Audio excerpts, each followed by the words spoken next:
Hey guys, I'm here to do a editing tutorial because a few people have asked me. CapCut using CapCut Pro, but you can always use the effects and just screen record the video, but it just won't be as good quality.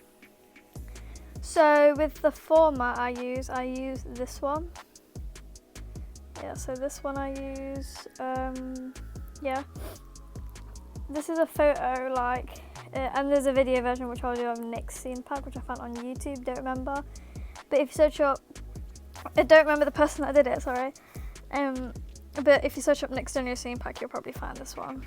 So yeah, with photos, you might be wondering, how do you make it move? Well, so you go to effects and then go to zoom lens. This one's free. Make sure it's like, hold on, let me crop this so it's like, imagine that this is a different video. And then I adjust it and then I put the speed all the way down. So it's like that. So it just like kind of goes in slowly. And then also what I use is I go onto effects. This one's for pro. I use horizontal flash and I just kind of, I just kind of, do this. Sometimes I get rid of the texture, sometimes I leave it. So it's like kind of moving, you know what I mean? And then with other things I use, with other effects, I also use the HRD11 or 2, I don't know. I put the glow at probably like a 10. Sometimes I don't put the glow on at all. I move the sharpen all the way down and I leave blur at like 20. And I just love the effect that it gives off, even though you can use overlays, which is free. This one just like has a bit of a nice thing to it, and I also use a soft. And I usually put that at like probably 30 or 40. Yeah, so that's kind of what I use. I also use black flash. I use the pro version. So yeah, that's just kind of like how I do it. And then if you want it to be like brighter, then go to adjust. This is like the way I do it. So sometimes I do it like this, depending on which video I'm doing. So just follow these steps. Never touch the sharpen stuff because then it puts pixels on it.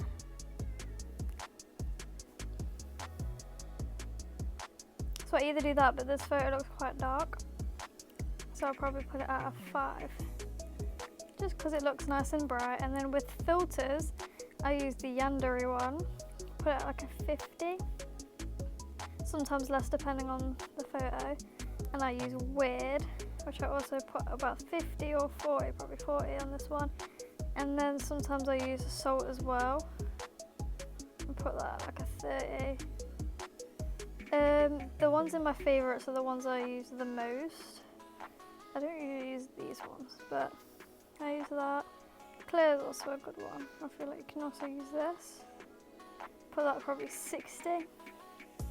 So let me do it. We're at 61, whatever. So yeah, that's how I do the colouring, colouring, you just mix and match different effects and then you'll just see how that goes. So that's the photo editing. And then with text, this one's going to be long. So I'm not going to give a tutorial on the way I do where the text goes on each thing, because it takes forever. Well, what you got to do is you got to duplicate them and then put the opacity down and everything. Let me just do this. So I'm going to give you a tutorial on the thing I use. So with fonts, I'll use this one for the text sometimes, or I've just recently started using smaller fonts, but usually I'd go for this, and then I would use shadow, and I've recently just used glow, which I might lower the intensity, which I didn't do last time, but I feel like it looks cute. I'll give you a watermark tutorial as well, and then usually I use the twist one, so just kind of keep it like that, which is pretty cute. So yeah, now I'm going to go on to the video tutorial. Okay, so with videos, you just got to basically put it into clips of however long. You can do the slow-mo thing, which is where you go like this, just to make it look nicer. Sometimes I do, sometimes I don't, whether it needs it or not. Sometimes I don't bother, and if I feel like it will just look better, then I will. And then go to better quality for it to be smoother. Yeah. And then with the animations, I use unfold as like the main one. And then whether I'm doing like a at the start type transition, I use ripple. Or smoke's a good one. And if you want to see the astral one, like the ghost one that I sometimes use, that's in effects and that's also for pro. The problem is with it is that you have to put it on, right, I'll show you what I mean, I don't tend to use it just because it's like a pain to use. Because look, it's like a startup type of thing and it's really annoying. But I'll show you if I do use it, how I do it. So I put the speed low, I think, hold on, oh my god. So I'll put it usually at 0, but at the moment I've got to do it like that. I do the intensity all the way up, put the twist all the way down, and then probably put the glow a bit down, because the glow on CapCut's usually like really strong.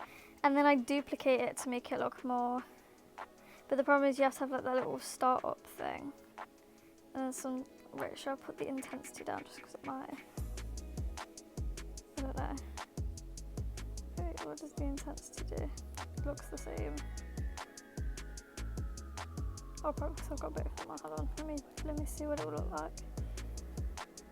Actually, that looks way better than usually how I do it. What the hell? I didn't realise that.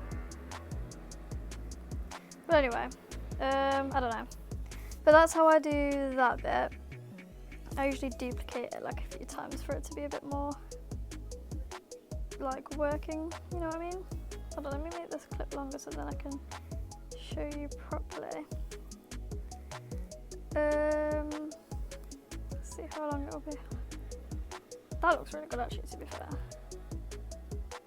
Yeah, because as you can see, you have to have a start-up thing. And you've got to kind of blend it, so yeah. So that's just how I edit really. Like, just make your clips, use all the effects and stuff, and use the transitions. So yeah, and then when I export, I put it at 2/4K, but yeah.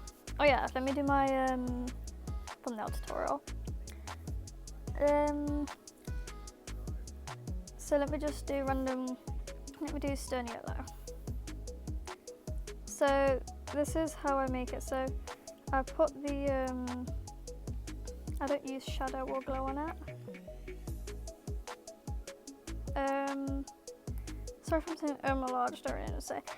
Go to da font and then look, search up blacklisted for the font. Then go to animations and then go to loop and then go to image overlay. And then add text again, put E, and then go to the font again and look for this flower. I think it's called hibiscus, I'm pretty sure that's what it's called. And then it's like this really pretty flower. And then image overlay again, and then, yeah, that's how I do my watermark. Did I say thumbnail before? I feel like I said thumbnail. I don't know, I'll edit that out if I did say it, but yeah, that's my editing tutorial. I hope you enjoyed.